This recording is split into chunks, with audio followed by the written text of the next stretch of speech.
Hakuna siku mazingira ya nje yataweza kusapoti unachokifanya.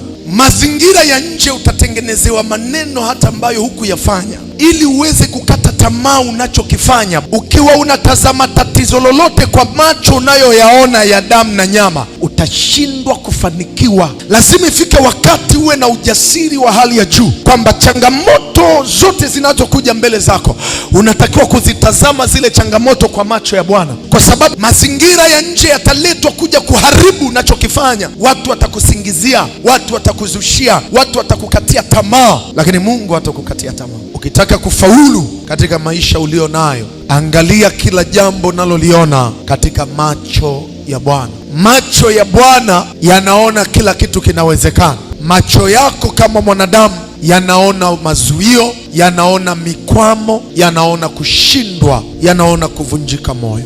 Usitazame hizo changamoto ulizokuwa nazo kwa macho ya damu na nyama, utafeli.